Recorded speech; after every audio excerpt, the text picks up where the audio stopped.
Hello everyone, welcome to our digital library. आज हम pathology का एक और टॉपिक कवर करने वाले हैं, ऑस्टियोआर्थराइटिस।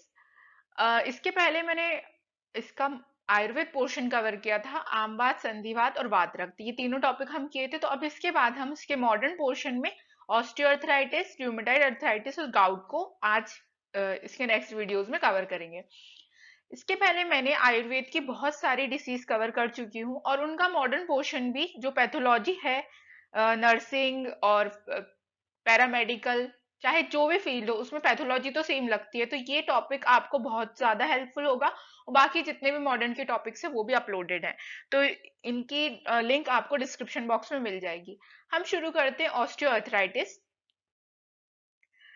इस वीडियो में हम सबसे पहले समझेंगे कि साइनोवियल जॉइंट होता क्या है, फिर ऑस्टियोआर्थराइटिस की डेफिनेशन क्या है सिंपल सी, इसकी इटियोलॉजी यानी कॉजेस क्या है, निदान क्या है जिस वजह से ऑस्टियोआर्थराइटिस होता है, और पैथोजेनेसिस यानी संप्राप्ति, किस तरीके से ये बॉडी में इफेक्ट करता है और हमारे जॉइंट्स को डैमेज करता है।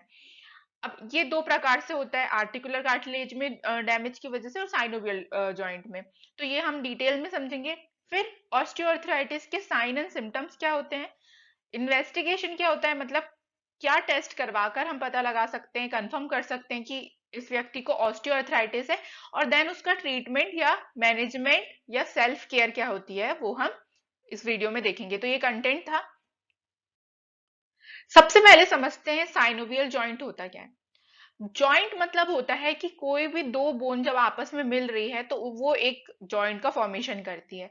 अब साइनोवियल जॉइंट क्या है, एक साइनोवियल कैविटी है जो आपको यहाँ पर दिख रही होगी। कैविटी मतलब होता है खाली स्पेस।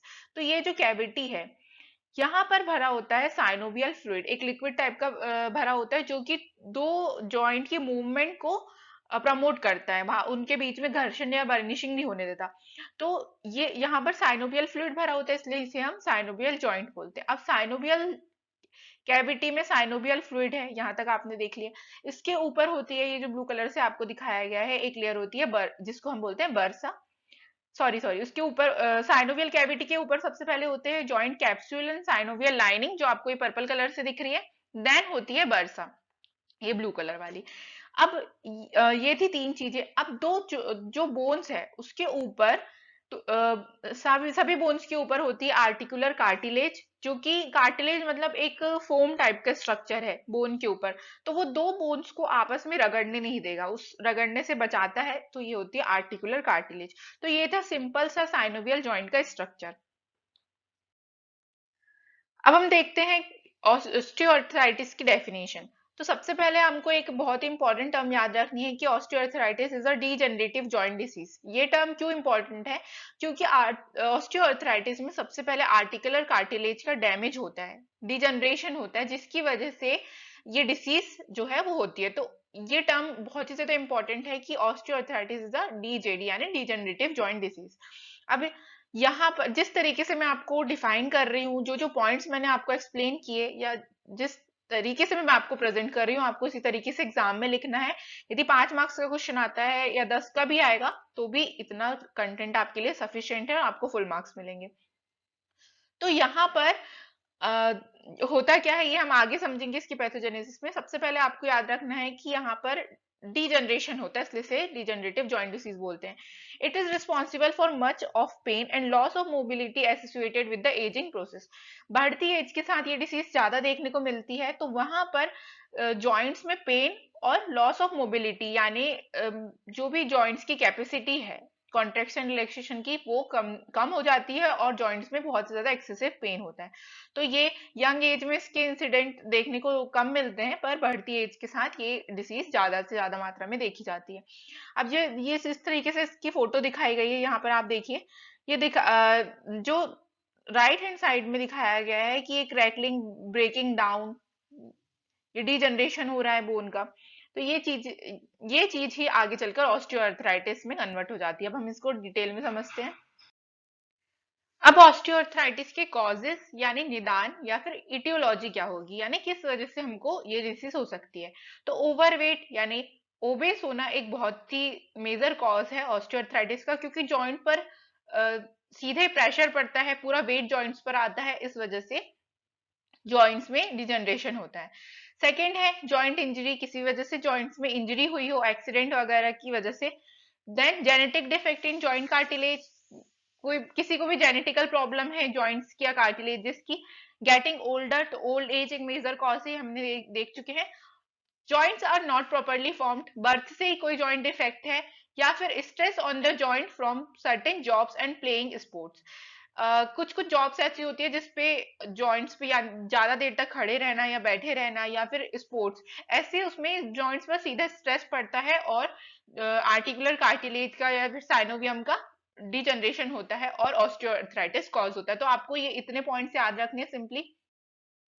नेक्स्ट है बहुत इंपॉर्टेंट पैथोजेनेसिस। पैथोजेनेसिस मतलब होता है संप्राप्ति, किस तरीके से ये डिसीज आगे ऑस्टियोआर्थराइटिस में कन्वर्ट हुई। तो सबसे पहले आपको ये चीज ध्यान रखनी है कि ऐसे ही लिखना है, फ्लो चार्ट के फॉर्म में आप लिख सकते हैं। इसमें दो पॉइंट्स बनेंगे, आर्टिकुलर कार्टिलेज का डैमेज और साइनोवियल का डैमेज। तो फर्स्ट पॉइंट आपको बनाना है इन आर्टिकुलर कार्टिलेज। पहले ये ध्यान रखना है कि ऑस्टियोआर्थराइटिस में सबसे पहले आर्टिकुलर कार्टिलेज का ही डैमेज होता है। तो the process starts with the damage of articular cartilage।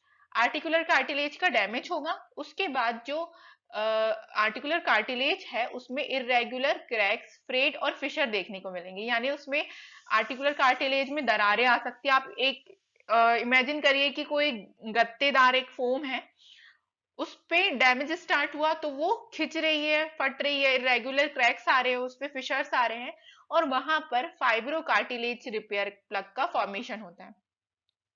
अब जब इस प्लग का फॉर्मेशन होता है तो वहां पर ये साइनोवियल फ्लूइड से भर जाते हैं। जब साइनोवियल फ्लूइड से भर जाते हैं तो सिस्ट का फॉर्मेशन होता है और रिपेयर प्लग जो है वो सरफेस से लॉस्ट यानी बाहर की तरफ एक्सपोज हो जाती है। आर्टिकुलर बोन जो है वो एक्सपोज हो जाती है और आपस में जो दो बोन्स की सरफेसेस हैं वो बर्निशिंग होने लगती है, यानी रगड़ खाने लगती है। तो जहां पर आपको कट कट की भी आवाज सुनाई देगी, ये ऑस्टियोआर्थराइटिस का एक बहुत मेजर सिम्टम है। तो ये थी सिंपल पैथोजेनेसिस आर्टिकुलर कार्टिलेज में। सबसे पहले हुआ आर्टिकुलर कार्टिलेज का डैमेज, जिसकी वजह से वहां पर इरेगुलर क्रैक और फिशर्स देखने को मिले। वहां पर रिपेयर प्लग का फॉर्मेशन हुआ। रिपेयर प्लग जो है वो सरफेस से बाहर की ओर आता है और आर्टिकुलर बोन या फिर सब कॉन्ड्रल बोन का एक्सपोजर होता है और फिर बर्निशिंग ऑफ सरफेस।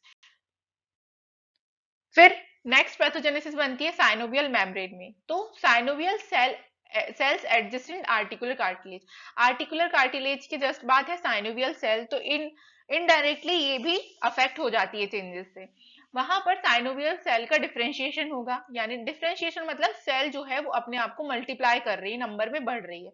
जब नंबर में बढ़ेगी तो वहां पर अनवांटेड सेल बढ़ रही है, तो वहां पर बोनी प्रोजेक्शन यानी ऑस्टियोफाइट का फॉर्मेशन होता है। अब ये जो ऑस्टियोफाइट है ये बोनी प्रोजेक्शन है, तो एक बोन का दूसरी बोन पे जो है वो ट्रिगर करेगा, तो वहां पर घर्षण होगा या फिर मूवमेंट की वजह से वहां पर पेन होता है। पेन होगा और मोबिलिटी जो है वो रिड्यूस हो जाएगी, यानी कॉन्ट्रेक्शन रिलैक्सेशन की पावर कम हो जाती है। Repair plug disclosed from their site, plug irritate synovium, induced inflammation. अब जो रिपेयर प्लग है वो अपनी साइट से हट जाते हैं, वहां पर इरिटेंट जो है वो रिलीज होते हैं और इन्फ्लामेशन की कंडीशन बन जाती है, और जिसको हम आगे चल के कैप्सूल फाइब्रोसिस भी बोलते हैं। तो साइनोवियल, यही वजह है कि वहां पर इन्फ्लामेशन आती है। साइनोवियल सेल जो है उसमें डिफरेंशिएशन हुआ, फिर ऑस्टियोफाइट या बोनी सेल का बोनी प्रोजेक्शन का फॉर्मेशन हुआ, जिसकी वजह से पेन होता है, मोबिलिटी रिड्यूस हो जाती है, इरिटेंट्स रिलीज होते हैं जो कि इन्फ्लेमेशन कॉज करते हैं। तो ये दो फ्लो चार्ट आपको पैथोजेनेसिस में बनाने हैं। अब देखते हैं साइन एंड सिम्टम्स। तो ऑस्टियोआर्थराइटिस मेनली हम देख सकते हैं कि वेट वेयरिंग जॉइंट्स जैसे कि नी जॉइंट, हिप जॉइंट, इसमें देखने को मिलता है। पर कभी कभी ये स्मॉल जॉइंट्स जैसे कि distal interphalangeal joint, proximal interphalangeal joint, जो फिंगर्स के जॉइंट्स है उसमें भी देखने को मिलता है। तो ये कंडीशंस थी। अब साइन एंड सिम्टम्स में एक्यूट पेन हम देख चुके हैं कि ऑस्टियोफाइट्स के फॉर्मेशन की वजह से वहां जो आपका जॉइंट्स है वहां पर एक्यूट पेन होता है। फिर उसी वजह से वहां पर मोबिलिटी का लॉस होता है, यानी जॉइंट की कॉन्ट्रैक्शन रिलैक्सेशन की पावर खत्म हो जाती है। स्टिफनेस यानी जकड़ाहट होगी। बर्निंग सेंसेशन देखने को मिलता है क्योंकि इन्फ्लामेशन हो रहा है। और क्रैकलिंग नॉइस या फिर क्रिप्टस। तो ये क्रिप्टस जो वर्ड है या फिर क्रैकलिंग नॉइस, ये बहुत इंपॉर्टेंट और एक अलग सिम्टम है, और जो कि सिर्फ ऑस्टियोआर्थराइटिस में देखने को मिलता है due to the formation of osteophyte. तो ये चीज आपको ध्यान रखनी है। नेक्स्ट इन्वेस्टिगेशन हम कैसे पता करेंगे कि कंफर्म करेंगे कि ये ऑस्टियोआर्थराइटिस का केस है। तो सबसे पहले तो एक्सरे ऑफ अफेक्टेड जॉइंट, जहां पर भी पेन हो रहा है यदि आप उसका एक्सरे लेते हैं तो वहां पर आपको इस तरीके की इमेज देखने को मिलेगी, जहां पर ये पहली बात तो कि ऑस्टियोफाइट यदि फॉर्म हो चुके हैं तो अलग ही आपको वहां पर इस तरीके का उभार दिखेगा बोन में। और दूसरा कि बोन्स का डिजेनरेशन होता हुआ, डिजेनरेटेड बोन्स अलग से ही आपको एक्सरे में दिख जाएगी। फिर सी रिएक्टिव प्रोटीन, तो ये प्रोटीन जो है ये सिर्फ पॉजिटिव तब आता है जब इन्फ्लामेशन का केस हो, हाईली इन्फेक्टेड सेल्स में। और एएसएलओ टाइटर यानी एंटी स्ट्रेप्टोलाइसिन ओ टाइटर, ये दोनों टेस्ट इन्फ्लामेशन के केस में करवाते हैं। देन हम नेक्स्ट टेस्ट करवाएंगे कंप्लीट ब्लड काउंट। तो ये चारों इन्वेस्टिगेशन से आप कंफर्म कर सकते हैं कि ऑस्टियोआर्थराइटिस का केस है।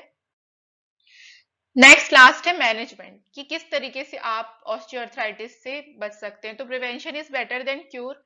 First self care, physical exercise आपको अपनी डेली रूटीन में शामिल करनी है। वेट लॉस होना चाहिए क्योंकि ओबेसिटी मेजर कॉज है किसी भी जॉइंट डिसीज का। देन यदि इन्फ्लामेशन है तो वहां पर आप उसके लिए आइस पैक्स और मेंथॉल का यूज कर सकते हैं। देन मेडिकेशंस, तो non steroidal anti inflammatory drugs ली जाती है ऑस्टियोआर्थराइटिस में, इन्फ्लेमेशन के केस में। एनाल्जेसिक्स यानी पेन किलर। डाइटरी सप्लीमेंट्स, आप ऐसी डाइट्स अपनी कवर करिए जिससे पेन या फिर फाइब्रस डाइट होनी चाहिए, प्रोटीन वगैरह। और नार्कोटिक्स यूज करते हैं मेडिकेशन में। देन थेरेपीज, तो हाइड्रोथेरेपी, स्ट्रेचिंग, फिजिकल थेरेपी और एक्यूपंक्चर हम थेरेपीज देते हैं। एट लास्ट यदि इन सब चीजों से भी रिलीफ नहीं मिलता तो यदि केस बढ़ चुका है, क्रोनिक हो चुका है, तो लास्ट ऑप्शन होता है सर्जरी। तो आर्थ्रोस्कोपी और जॉइंट रिप्लेसमेंट, ये सारे इसके मैनेजमेंट थे। तो होप कि आपको ये टॉपिक अच्छे से समझ में आया होगा। नेक्स्ट हम सारे टॉपिक्स को इसी तरीके से कवर करेंगे, और यदि आपको किसी भी सब्जेक्ट में किसी भी टॉपिक में डाउट है तो आप हमें कमेंट सेक्शन में पूछ सकते हैं। Thank you so much. Stay connected with our digital library for more videos.